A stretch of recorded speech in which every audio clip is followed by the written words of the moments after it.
Hello, everybody. My name is Kevin Reeuwijk. Welcome for joining. Thank you for joining. We will be going through a bit more detail on the ServiceNow integrations, the Puppet ServiceNow integrations today. I'm joined by two moderators, Nick Moore and Morgan Lilly. They will help me answer any questions that you may have. If you have questions during the presentation or the demos, please fill them in either the chat box or the Q&A, and then Nick and Morgan will make sure that I pause where necessary to go a bit deeper into that topic or the question that you may have. So let's start. So let's first do a little bit of an intro to Puppet. Of course, you're joining Puppetize, so you know some of this already, but let's explain it in a bit more specific context to the ServiceNow integrations. So the Puppet Enterprise Platform is the first layer of, or is a number of layers on top of our open source model. And the first layer provides automation content, like modules that we provide on the Forge. And more and more parties are providing automation content for this. Now, the next layer, orchestration, is where we provide ways of extending the platform. And this is where you see ServiceNow come into play. So because Puppet Enterprise provides a number of APIs to automatically talk against it and automate activities, it is ideally suited to work with ServiceNow from both directions. So from sending data from Puppet to ServiceNow, but also in enabling some self-service from ServiceNow to Puppet. We'll go deeper into the specifics of that during the presentation. And the breadth of control and insight that the Puppet Enterprise Platform is now providing makes it a useful resource for teams reporting to the different parts of the organization to ensure that infrastructure is highly automated, remains patched, remains in compliance, clear of vulnerabilities, and is a useful tool for automation for everyone concerned. And as you can see, the Puppet Enterprise Platform makes infrastructure actionable, scalable, and intelligent. Oh, wait. There we go. We help you improve agility and productivity by faster deployments and better control. We help you boost efficiency by reducing provisioning time and providing a single framework for all automation activity. And finally, we reduce the risk of change by standardizing systems and improving consistency, as both in the way that you do it as well as the process. So let's have a look at ServiceNow. If you've seen my talk earlier today, you've seen this content. There will be a slight bit of repetition here, but bear with me. So you're probably well aware of what ServiceNow is, but just in case you're not, it's one of the leading IT service management and IT operations management platforms on the market, and one of the first all-cloud platforms as a service solution in this space, with competitors being mostly on-premise or partner-hosted solutions. And good ITSM platforms like ServiceNow give you a way to share all the data in one place, deduplicate it, and replace lots of individual tools, spreadsheet, databases, email processes, etc. So everyone can work from a single source of truth, and every process can be governed by a single tool. And so there's a number of ITIL processes, and the ones that we're currently focusing on to integrate with are these core ITSM processes. CMDB, service management, change management, incident management, problem management. Our incident management integration actually also ties into ServiceNow IT operations management, which allows you to do much more event-based automation than just creating incidents. But we'll see more options in that going forward. Therefore, we can think of ServiceNow and Puppet as opposite sides of the same coin. The vast majority of Puppet customers have ServiceNow in place, but often they work in parallel and they're not really integrated. So it means some information is duplicated across both platforms, and you need some manual effort to get information from one into the other. Today, it's often copy-paste work. So some customers over time have created their own integrations to make this more efficient, but in a lot of cases, they are asking Puppet to provide more generally supported integrations. So that is now possible. So we now have a number of integrations, and we're hard at work at another one. If you saw in my general talk, there was a note that on self-service, we're actually kind of adjusting course a little bit based on the feedback that we're getting. But we now have a number of things that we can do together with ServiceNow, and a number of areas that we're specifically investing in to make better. And when we get to the self-service integration, I'll go a little bit deeper in what this alternative approach is that we're now also working on. So these are the integrations that we have today. The self-service one is going to be mostly useful for the, it's probably going to be renamed, this particular one that we created, to more of a node classification solution, where you can make ServiceNow the node classifier for Puppet. I know that there's a manual on the ServiceNow side, but it's like 30 pages or something to set ServiceNow up as a node classifier today. It's way too complicated to do, in my opinion. While with this module that we provide, that becomes really straightforward. And then additionally, we will create a new self-service approach that is more in line with how customers do that. But let me first go into how that works today. So we have self-service. We have one for change management, which integrates with CD4PE. We have one for automated incident registrations, which can do both incidents and events. And we're looking at doing something on being able to automatically update the CMDB in ServiceNow with data from Puppet. We're also kind of reevaluating how to specifically do that. So in the talk, I showed you how we can do that through like a task and an app in the ServiceNow marketplace. It might be that we might switch to making that possible through ServiceNow Actions in the integration hub, because there's different information that we get from ServiceNow on what is to be the supported solution moving forward and what kind of options will be deprecated in the future. So we're taking another look at how to specifically do that, and then develop it in a way that we know will be well supported. So if we look at what we currently have for self-service, this bit here is still very valid. Of like, why does it make sense to have a self-service front end for Puppet automation? And this is because it is unrealistic to think that everyone in the organization is going to be trained to be able to do Puppet changes. There's probably a fairly limited amount of people in your company today that directly work with Puppet, that have the skills to update code and go through the Git processes of submitting a pull request and getting it tested and putting into Puppet. But other people likely would benefit from using Puppet as well if it was made much simpler to do so. So that is what this initiative is all about, in providing much more self-service oriented capabilities directly in the ServiceNow platform that can control how the Puppet automation works. And so in a nutshell, today, we have an integration that allows you to do this from the CMDB CI record, basically in ServiceNow. So it's actually still a fairly user-friendly interface to do so. Allows you to do either node classification from Puppet, so defining environment and classes that you want to enforce on a particular server.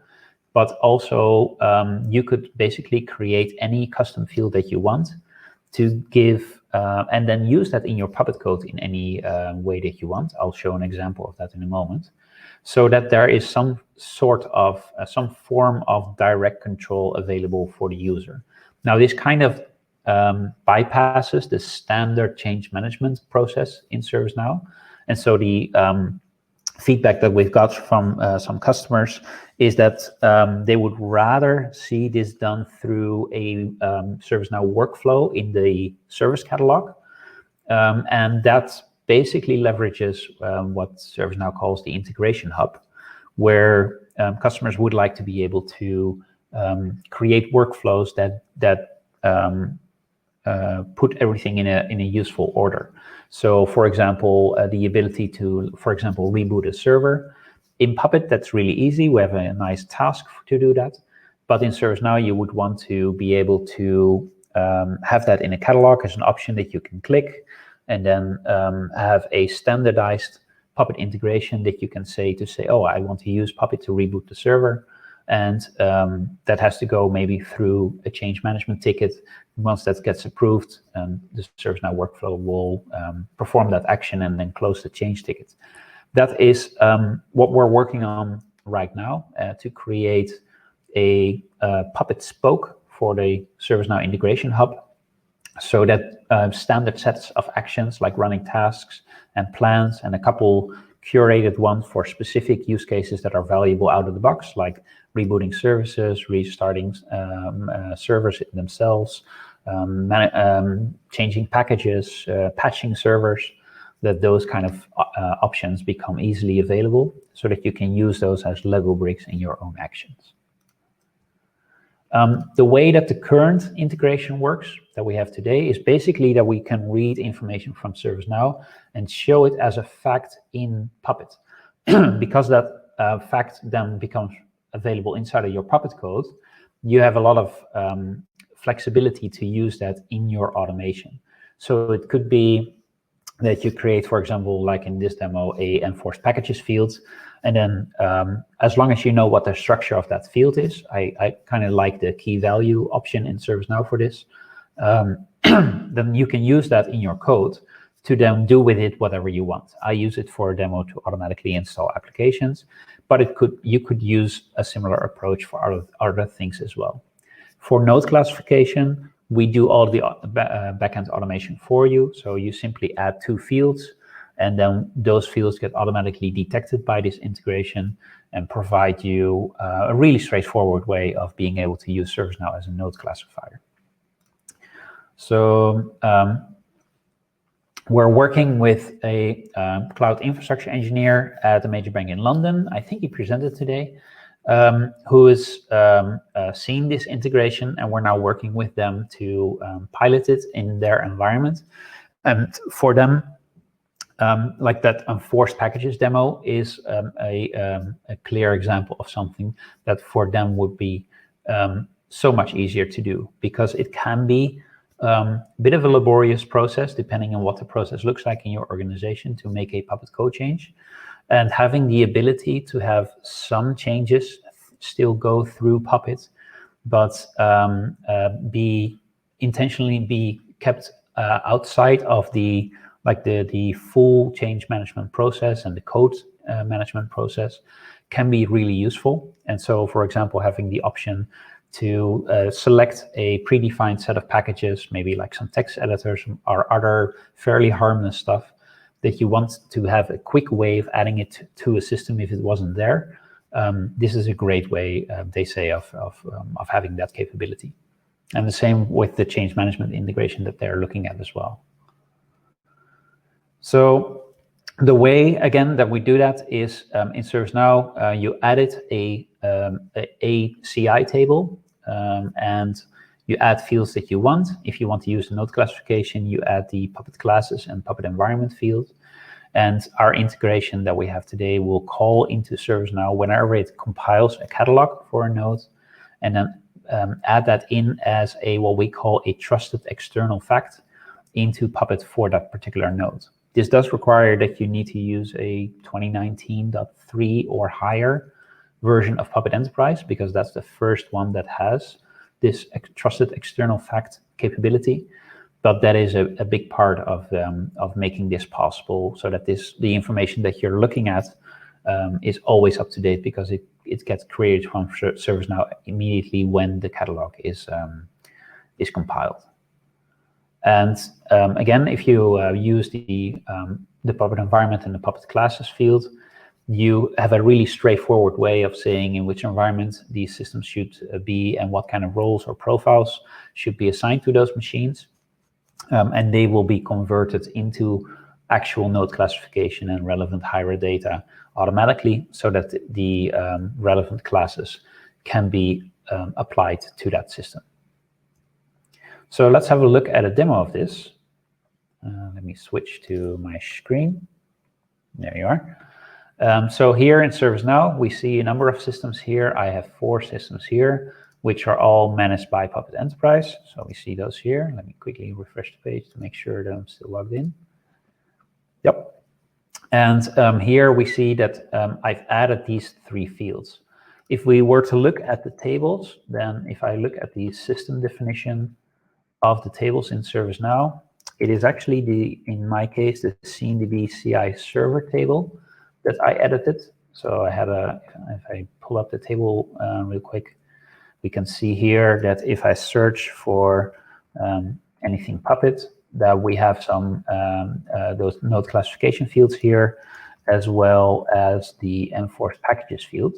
And basically you select what kind of type that field should be, and then you can lay out or design your form to show that in a useful way.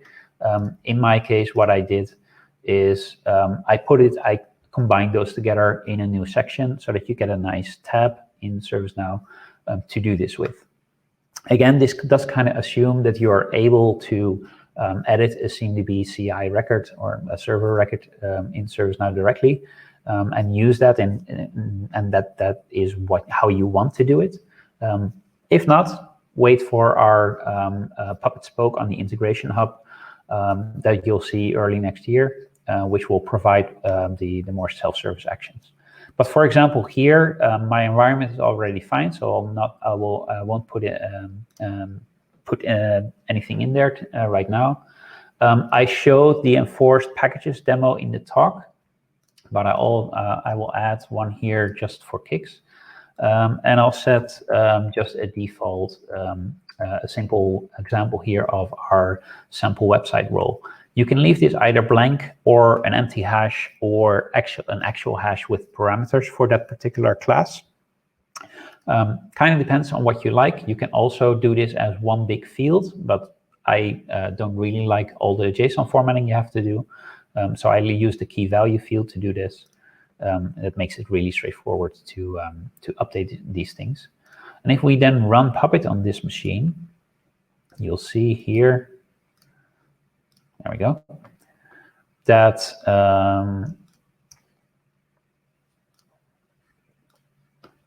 the facts for this machine will get updated. Here we go. So we see here in the trusted fact that there is now an external fact. External is available as soon as you have 2019.3 or higher. And an actual external fact that we've installed is the ServiceNow fact, and whatever is in this hash will be up to date whenever you click Run Puppet on a machine or when it runs by itself. So as soon as it generates a catalog.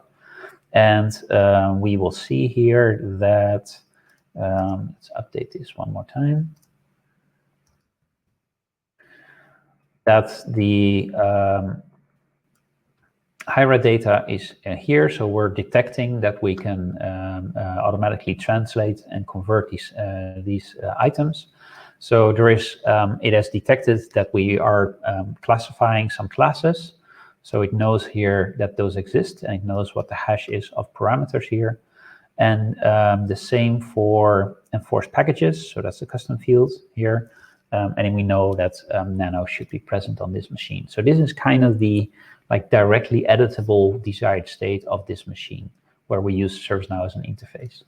And then we can see that we now get in this run a bunch of intentional changes that adds the package, but also the web server. So if I go a little bit further, we can see here that also the package Nano was installed. And if we open up the page for this machine, can see that it is now a functioning web server. So that's how this integration currently works. How we do the trick with the packages is if we look in our manifest for those packages, so that lives, I believe, here, baseline Linux packages. We can see here, basically it's only a couple of lines of code. So we make sure that this particular variable exists, so that if there's any machine that doesn't exist in ServiceNow, or your ServiceNow integration for some reason isn't active, that this doesn't break anything. If it exists and it contains some data, we read that in and we parse it as JSON data, since that is how ServiceNow will automatically format that. And then once you have that, basically you have a packages hash that you can just loop through, and for each package in there. This is a very naive approach, of course, because we're not doing any validation here. But here we're basically saying, well, whatever package you put in there, we're just going to apply it. You could do additional checks here to make sure that it's only a certain allowed set of applications and not allow anything else. Or you could do that on the ServiceNow side and edit the form to only show things that you're okay with being directly changed. Kind of depends on what you want, but basically you have full flexibility because it all shows up as a fact that you can use in your code. All right, so let me switch back to the slides. There we go. If you have any questions, let me know. All right, no questions so far. So the next one is all around automated change content. So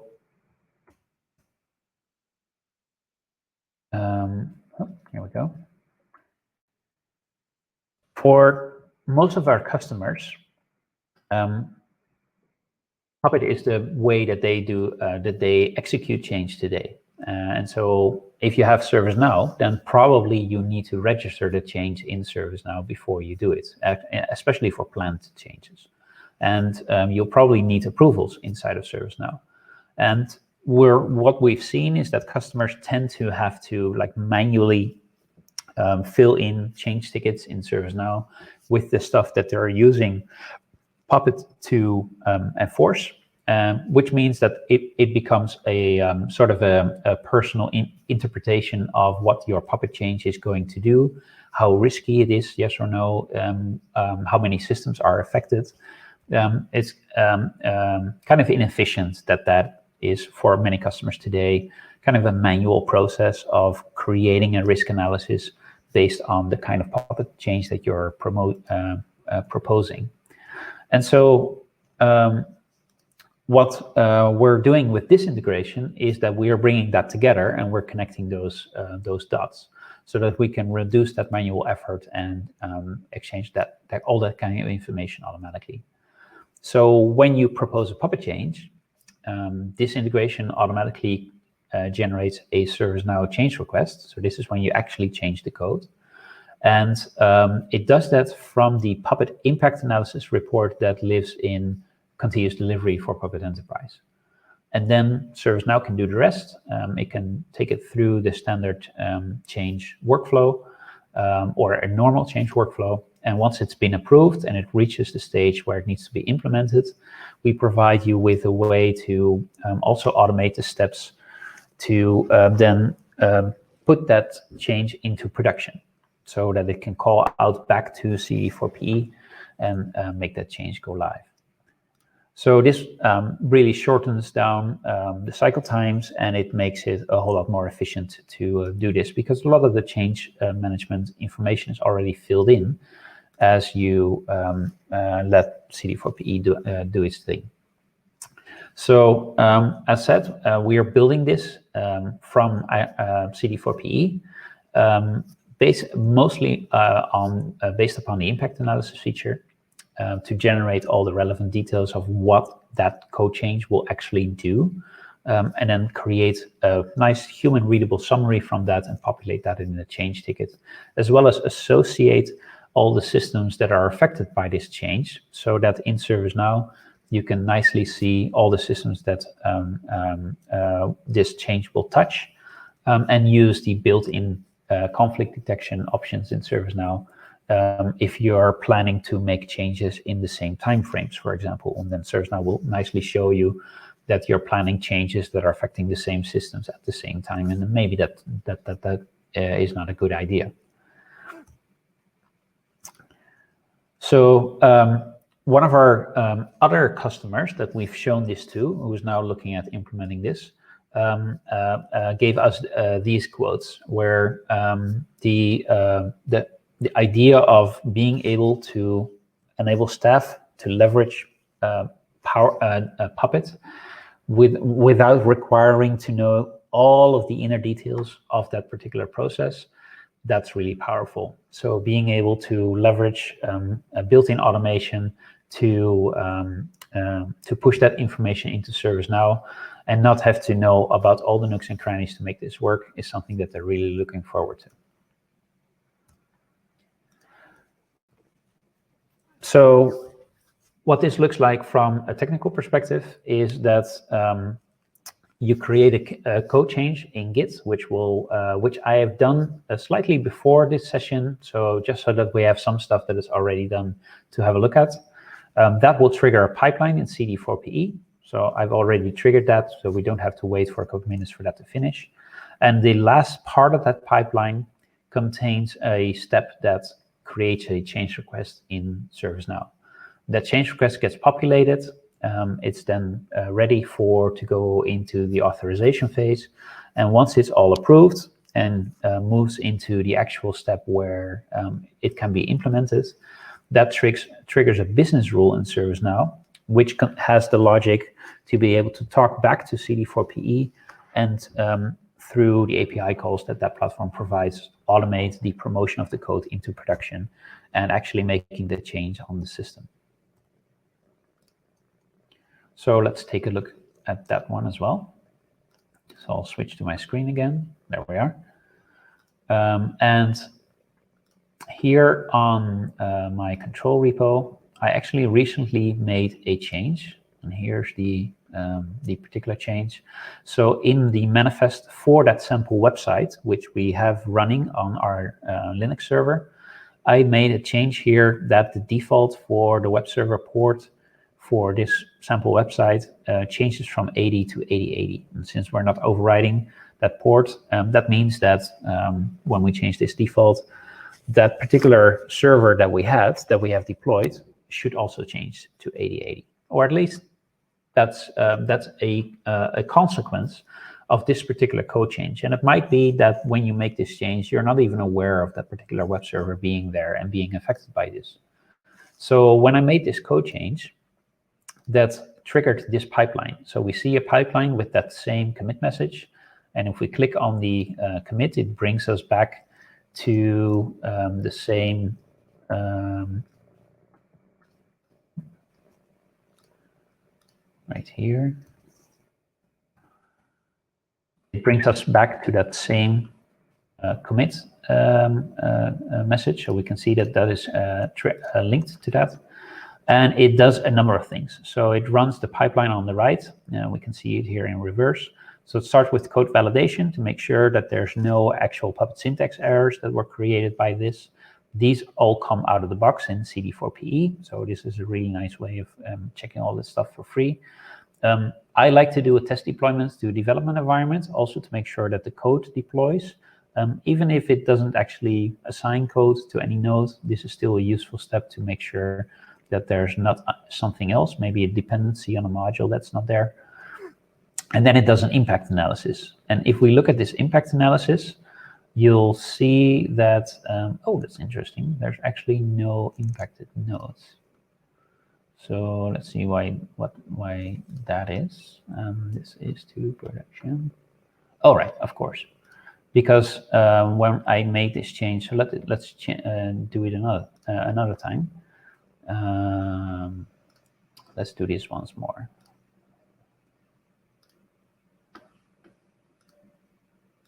When I made this change, this server didn't, the Linux server didn't have the website yet. So I'll change it to 8082.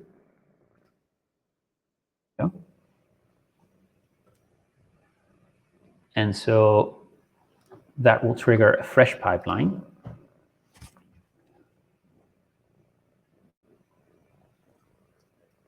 There we are. Which will go through the same steps. Now this will take a little bit longer, so we'll come back to the impact analysis once that's done. But what we can see from the earlier one that's completed here is that it also created a ServiceNow change request. And so we do this through a custom deployment policy, which is a feature in CD4PE, to basically run a bolt plan, which can do virtually anything that you want. And this contains some functions that can that call into some internal APIs in CD4PE to gather the information of the pipeline. So to gather the what actually happened in this particular pipeline, all the steps.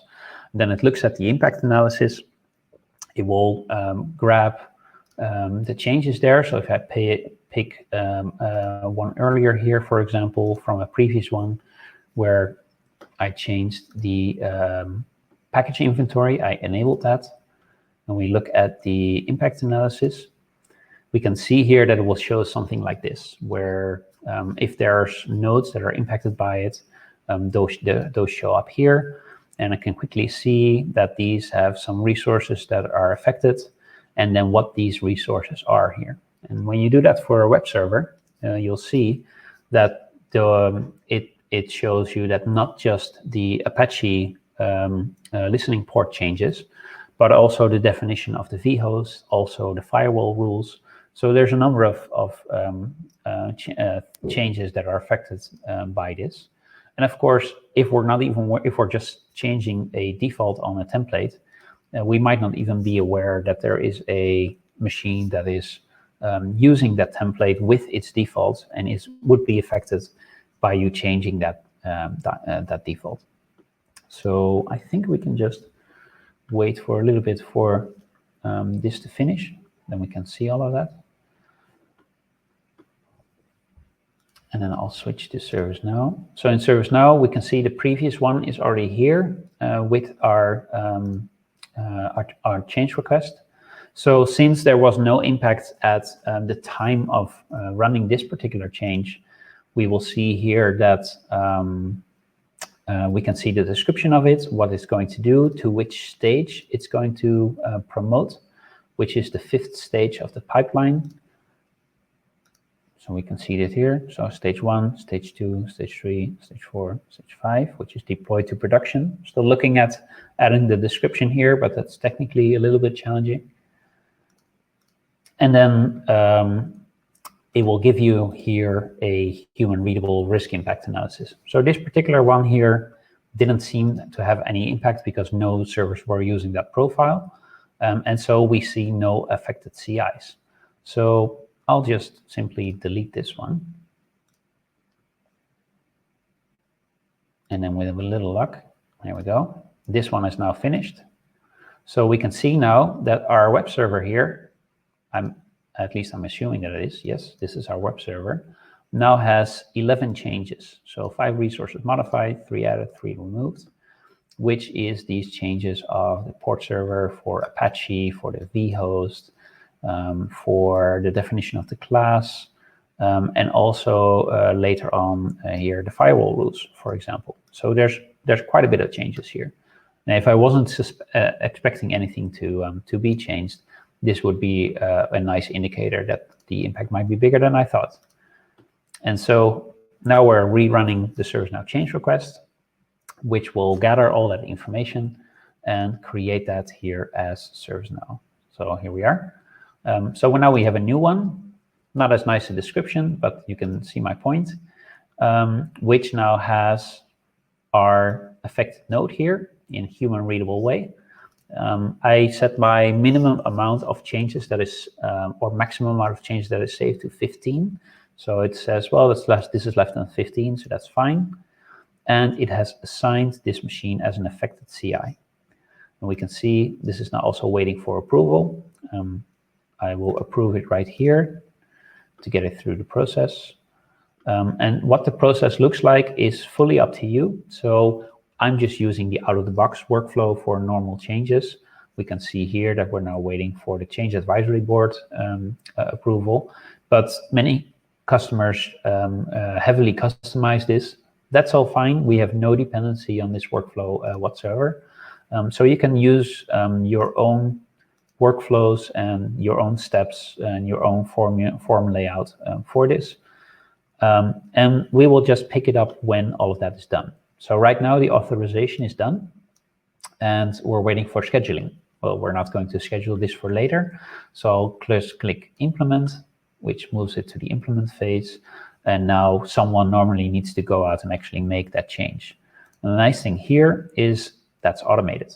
So we provide a business rule that will trigger right now that does this work of interacting back with CD4PE. So we can see that here to create a ServiceNow event that goes through and also looks at approvals. So we can see here that this deployment required approval, and ServiceNow automatically approved that.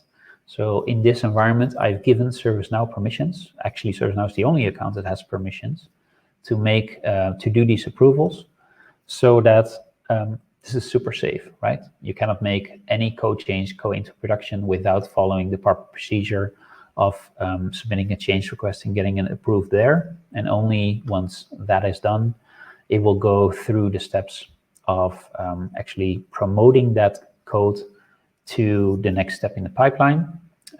So here, that next step happens to be the deploy to production. If your pipeline is much longer, you can actually specify what that should be.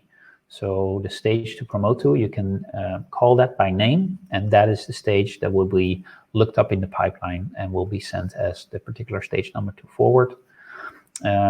Same for where you do your impact analysis. So if we're assuming that stage is named impact analysis, but if you have it, give it a different name, you can do that here. If you have different change management groups, you can assign it to a different group here.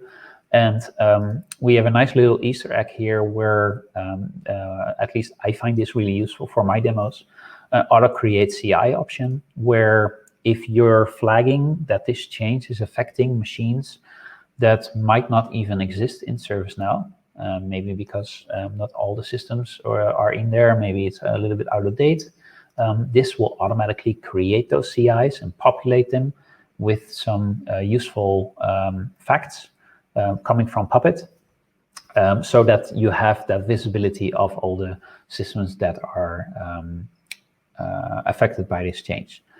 It's not enabled by default. If you like it, you can use that. So let's have a look. I see actually that deployment 21 didn't complete.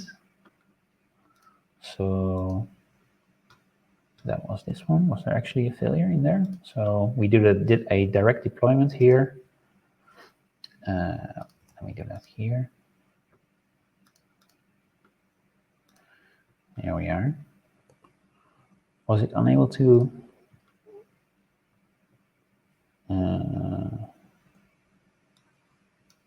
Okay. I think 8080 or 8082 is not an allowed port. I'll do a quick change there.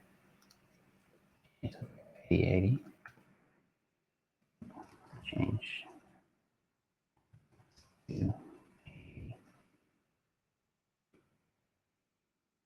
There.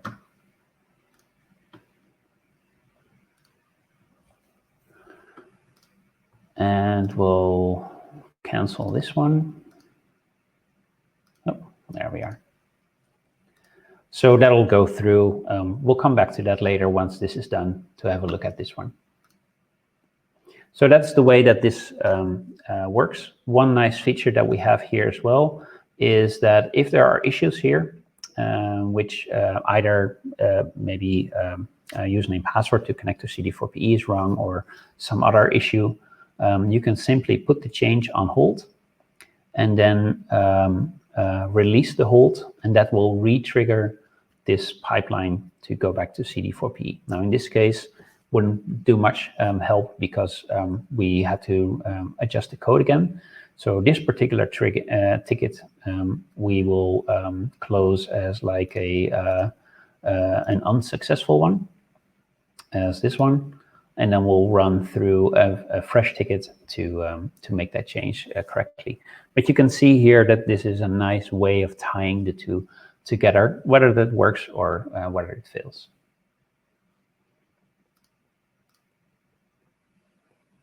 All right. So coming back to the next one, which is automated incident registration. This is all about giving the info, getting the info to ServiceNow in the most useful way.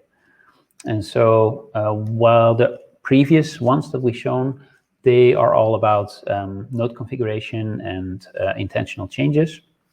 This one is really useful for compliance drift corrections, where Puppet makes corrective changes to a system, and you want to see that bubbling up as events in ServiceNow, either as direct incidents or as events in ServiceNow IT operations management, so that you can take appropriate action on this. And if you have a large environment, you need something to make this a bit more efficient and not have to deal with tons and tons of manual actions. With customers today, we see that they don't create incidents from corrective changes because it would just be too much. But especially with ServiceNow IT operations management, that becomes really straightforward to do. So with this integration, what we do is we forward summary data of a Puppet run result to ServiceNow. We actually take out or select just a pieces of information on that run that is interesting for event management. It can either be to directly create basic incidents from this, whenever, for example, a corrective change occurs, or if you use ITOM with ServiceNow Event Management, you can send it as events, and then you can define event rules to correlate those events, and then automatically create alerts whenever the situation calls for it.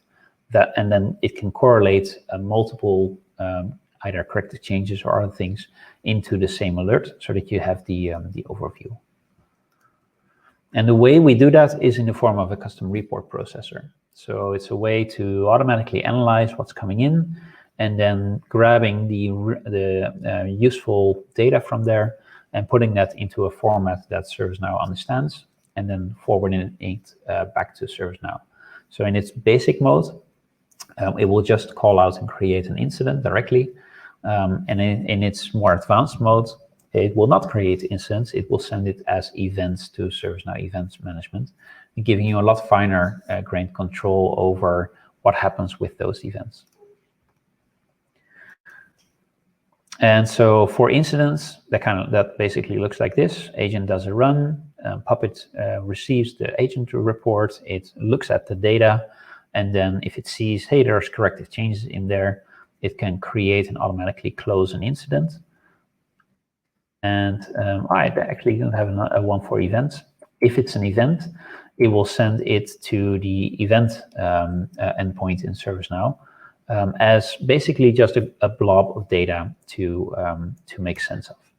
Now, let me show you that in a way that makes more sense. So if I go to Puppet events here, we can see that run reports are coming in. Here on the left, we can see there's currently no alerts being created for these things. There was one here actually for our failure to run. So we can see that when the node reports are unchanged, we classify that as a severity okay. And we have a rule in the event rules in ServiceNow to say, well, anything that's coming from Puppet with the severity of okay, ignore those. Those are fine. Don't create alerts for that. But if they are with corrective changes or failures, such as this one, this does create an alert. And so we can see here, we provide some data here, including, where is that?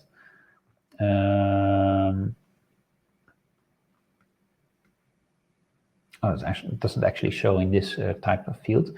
We provide a machine readable piece here that shows like all the types of changes that are in there, which is useful for the type of rules that you want to set. And then we can see here that this is a failure one for this particular node. We automatically classify that as minor. You can overwrite all that in the module. So in Puppet, in the node groups, ServiceNow integrations, you define this. The one for CMDB that I showed all the way in the beginning, basically you just point it to ServiceNow and specify which table you want to use, and a username and password or an OAuth key. I have that in Hira. And then for event management, basically you specify if you want to do incident or event. Mine is for event, and you point it at ServiceNow and you tell it where it can find Puppet, so that in the items that it creates here, it can give links back to Puppet where that makes sense, especially for incidents. I think that we do that. And then we can see here, this is human readable description. And so for the failure, we also see here the actual reason that it didn't work, which is that it's not allowed to bind to 8082. It's, I think it's an SE Linux control, so that's why it needs to be 8080. And then we see that here, and we also give that as a machine readable hash, which we condense back to the actual resources that failed. So in this case, it was unable to start the HTTP service, and that was coming from line 29 in this manifest. If this happens on another system, we can correlate on that. And the way that ServiceNow does that is that in your event rules, you can correlate on some useful items. So if I look here, there's 2 event rules, one to ignore events with a status of OK. We provide this one out of the box. And then this one, we're looking at providing a plan to put this in place really quickly as well. And this one gives you a good example of how we look for reports that contain intentional changes. So there's a report labels field that you can work from. And if it contains corrective changes, might be a combination of failures and intentional changes and corrective changes, but it's the corrective one that this particular rule is interested in.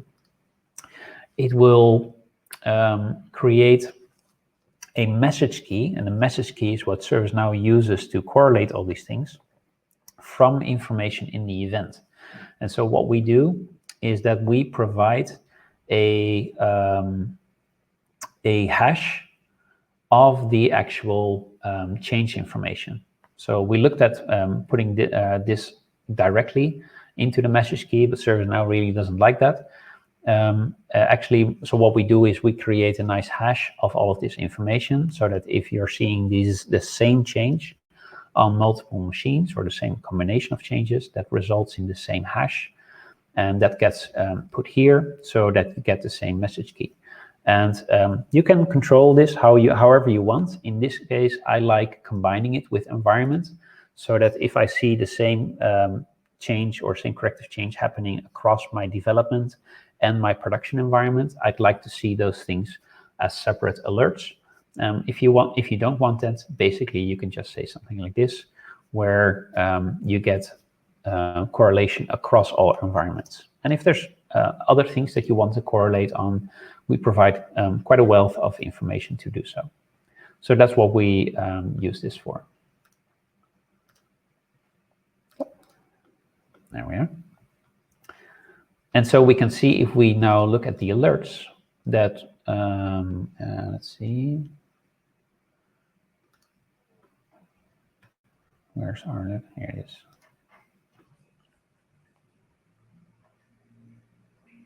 That we now have an alert for this machine with the information in here, with the event here. So if there's multiple machines that have this, you would see multiple events. And from here, you can quickly create, for example, an incident, so that this can be followed up, or follow whatever other workflow that you have. If it's something that is not a problem in this case, we can just close this alert and fix it in some other way. Kind of depends on what you want to do. But that's what we provide with our reporting, incident reporting module.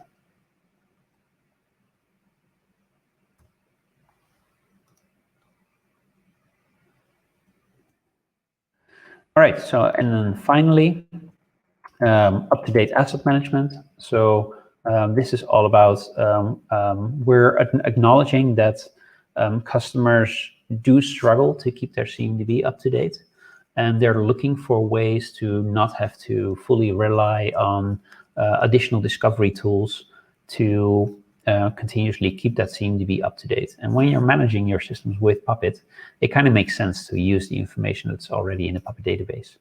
So we're not quite sure at the way to do this yet, but the goal for what this should look like, that's fairly clear. We want to make it really easy to make sure that the fields that you care about on any server assets in ServiceNow can be automatically updated from the most up-to-date information that is coming from Puppet facts.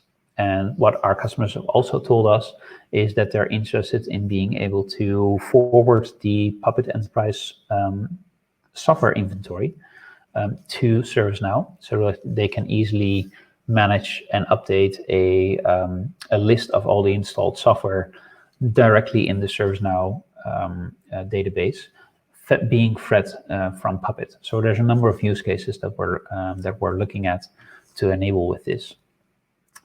It's going to be something along these lines where we provide some sort of way to query that data, maybe from a task from PE, or maybe calling PE via an action in ServiceNow to grab that information, all the facts and software inventory data on one or more nodes. If it's going to be more of a push, then we will probably stage that at a mid server so that it can be processed in order. If it's going to be more on an individual system, it probably will be directly processed in line through an action.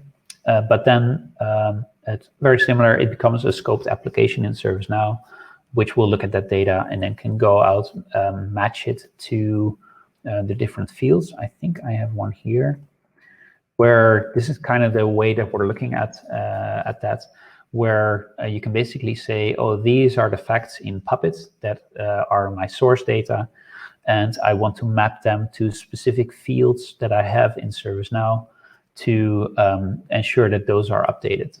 And we'll have to figure out some way of giving you some ways to transform the data where that makes sense, or combine different fields into one other thing, depending on maybe mismatches in what the fact data looks like and how it needs to look like in ServiceNow. But it will be something like that to give you a way to leverage the data from here and make sure that it looks correctly in ServiceNow. And one of the reasons for looking into this is we talked at a number of customers where they say if they could just use be less dependent on ServiceNow discovery runs to keep their CMDB up to date, that would be a big win for them, because it just creates too much disturbances in the infrastructure. Those discovery runs, they tend to be agentless. They tend to negatively affect the performance and the stability of the systems that they scan. So they'd rather just not use that and only use ServiceNow Discovery, for example, for finding new systems that they weren't aware of, and then use Puppet to keep the information in the CMDB up to date, because Puppet is running on that system anyway. Right, so if you want to try any of this out, take a look at the Puppet Forge. So on the Puppet Forge, if you type in ServiceNow, you'll see these come up really quickly. For a CMDB integration, we'll probably rename this one to ServiceNow Node Classification, I imagine, to give it a bit more specific to what use case it's useful for. And then you'll see a Puppet spoke show up on the ServiceNow Integration Hub for the real self-service actions.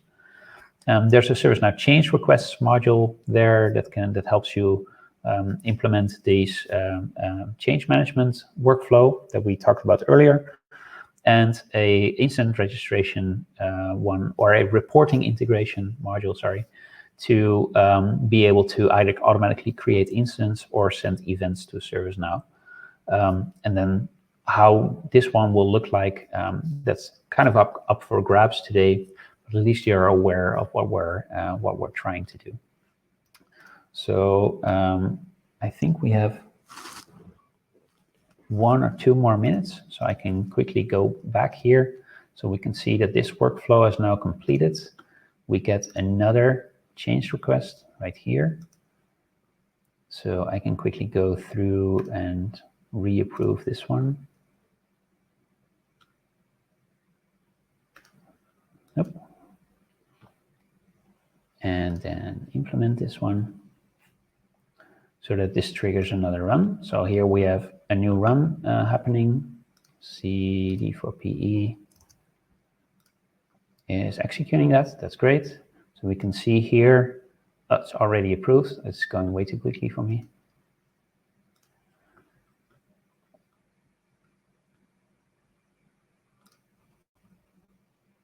There we are. We leave those change tasks open if anything in the pipeline fails. If they all succeed, we also automatically close those change tasks. And a nice useful piece is we use the close notes field to actually tie these things together. So the business rule in ServiceNow that we add in, the module provides a plan to add all this information, like a Puppet code change category and the business rule.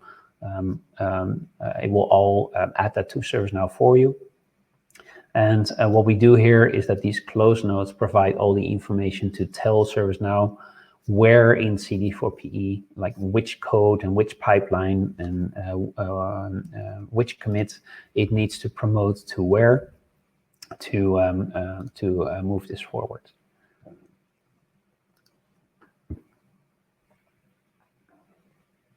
And so there we see, so now it's completed. And if we look at the website, we can see that port 80 now no longer works, but port 8080 is now where the website is running.